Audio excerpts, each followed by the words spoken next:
తప్పు చేస్తే ఇంకా చిన్నపిల్లాడువా అని, ఎక్కువగా మాట్లాడితే అప్పుడే పెద్దోడు అయిపోయావా అని మన పేరెంట్స్ కూడా కన్ఫ్యూజ్ అయ్యే ఫేసే ఈ ఇంటర్మీడియట్.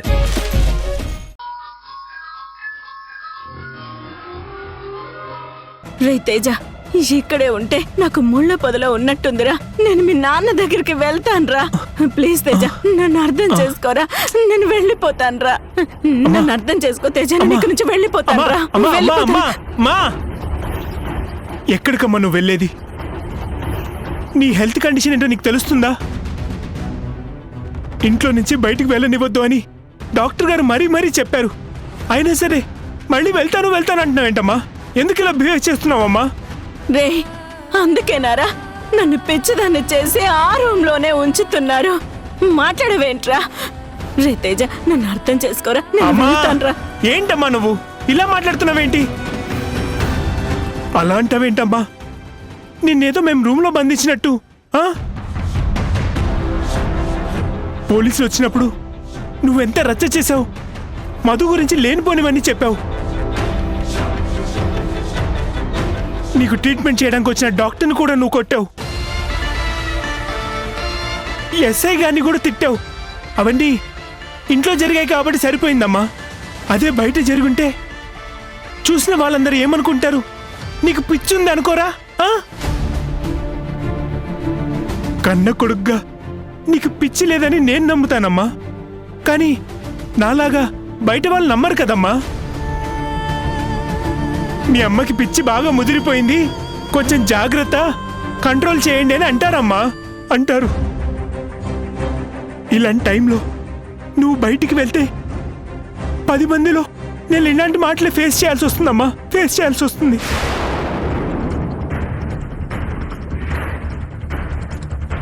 ఇన్నాళ్ళు గొప్పగా దర్జాగా బ్రతికిన మీ అమ్మకి పిచ్చి పట్టింది అని అందరు నన్ను హేళన చేస్తుంటే నేను విని తట్టుకోలేనమ్మా. తట్టుకోలేను.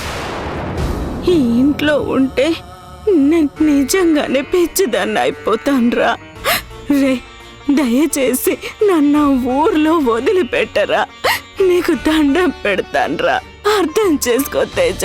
అమ్మా అమ్మా అమ్మా అమ్మా అమ్మా, నీ ఆరోగ్యం నయమయ్యే వరకు నువ్వు ఇంటి గడప దాటి బయటికి వెళ్ళడానికి వీల్లేదమ్మా. రే, చివరికి నువ్వు కూడా నీ పెళ్ళాలాగే నన్ను వేధిస్తున్నావు కదరా. వేధిస్తున్నావు.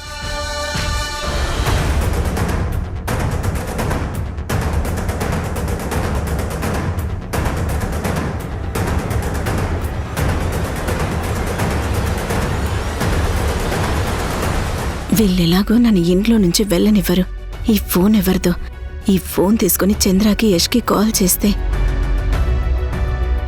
వాళ్ళే వచ్చి నన్ను తీసుకెళ్తారు.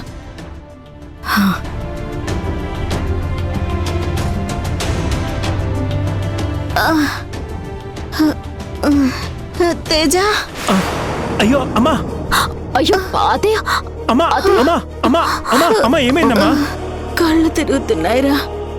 కాసేపు ఇక్కడే కూర్చుంటాను. కూర్చోమ్మా, కూర్చో, నెమ్మది కూర్చో. అమ్మా ఓకేనా?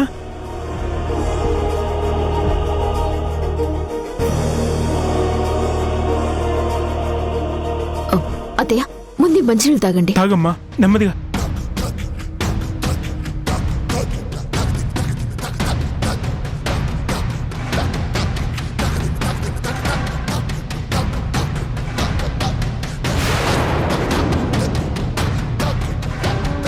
అమ్మా ఇప్పుడు ఓకేనా? పర్లేదా? ఏమన్నా కావాలా? ప్రాణం అంతా అదోలా ఉంది. నన్ను రూమ్లోకి తీసుకెళ్ళు. కాసేపు రెస్ట్ తీసుకుంటాను. సరేమ్మా, పదరా.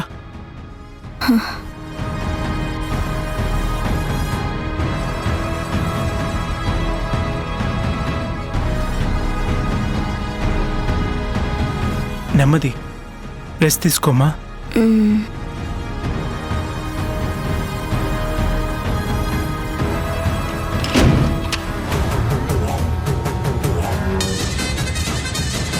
థ్యాంక్ గాడ్, అమ్మకి ఏం కాలేదు. మీ అమ్మకి అక్కడికి వెళ్ళాలి అన్న కోరిక కాదు, అసలు ఆలోచనే రాకుండా చేయాలి. చేస్తాను.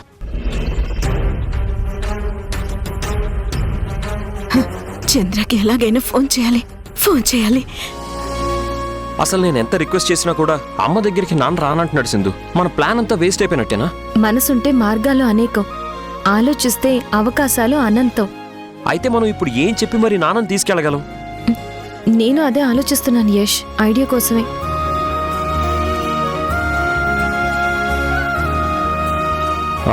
ప్రతి సంవత్సరం అమ్మా నాన్న పెళ్లి రోజు ఒకరినొకరు ఓ కోరిక కోరుకోమంటారు. ఆ కోరికని ఇద్దరూ ఖచ్చితంగా నెరవేరుస్తామని మాటిస్తారు. అమ్మకి నాన్నకి ఒకళ్ళ మీద ఒకళ్ళకున్న కోపం పోయి వాళ్ళు కలిసే రోజు పెళ్లి రోజే సింధు. దీన్ని ఎట్టి పరిస్థితుల్లో మనం మిస్ చేసుకోకూడదు. నాన్న వస్తే అసలు ప్రాబ్లం సాల్వ్ అయిపోతుంది. ఈ ఛాన్స్ మన చేయి జారిపోతుందేమోనని టెన్షన్గా ఉంది సింధు.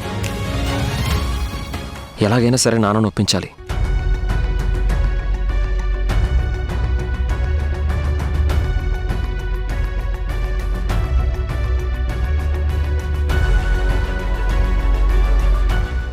ఐడియా. త్వరగా చెప్పు సింధు, త్వరగా చెప్పు. అత్తయ్య దగ్గరికి వెళ్తున్న మావయ్య అని డైరెక్ట్ గా చెప్తే మావయ్య నేను రాను అంటున్నారు. అదే కదా అసలు ప్రాబ్లం. అత్తయ్య దగ్గరికి అని చెప్పకుండా వేరే ప్లేస్ కి వెళ్తున్నావని మావయ్యకి అబద్ధం చెప్పి అత్తయ్య దగ్గరికి తీసుకెళ్దాం. అబ్బా సూపర్ ఐడియా సింధు. అయితే ఇంకెందుకు ఆలస్యం, ప్లాన్ వర్కౌట్ చేద్దాం పద. రా.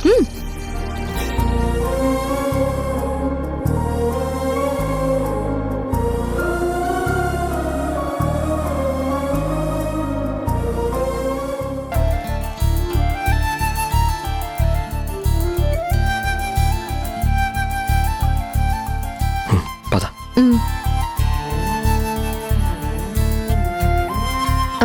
మావయ్య, ఏంటమ్మా? రేపు మీ పెళ్లి రోజు కదా, అందుకే నేను యష్ కలిసి ఒక ప్లాన్ చేశాం. నా పెళ్లి రోజుకి మీరు ప్లాన్ చేయడం ఏంటమ్మా? ఏ మీ కొడుకు కోడలుగా మేము చేయకూడదానన్నా? పెళ్లి రోజు అనేది మీకు అమ్మకి ఎంత స్పెషలో నాకు బాగా తెలుసు నాన్న. అమ్మ మిమ్మల్ని దూరం చేసిందని పెళ్లి రోజు గురించి మీకు ఇంట్రెస్ట్ లేకపోవచ్చు, మాకుంటుంది కదా నాన్న. మా కోసం రేపు మీరు నేను సింధు గుడికి వెళ్దాం. మీ పేరు మీద అమ్మ పేరు మీద దేవుడికి అర్చన చేయిద్దాం.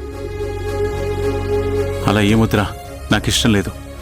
ప్లీజ్ మావయ్య, అలా అనద్దు. మా ఇష్టాన్ని కాదనద్దు. గుడికి వెళ్దాం మావయ్య. వెళ్దాం మావయ్య, ప్లీజ్ మావయ్య. ఒరే, గుడికే కదా వాళ్ళు వెళ్దాం అంటున్నారు, దానికెందుకు అంతగా ఆలోచిస్తావు? అందరం కలిసి వెళదాం.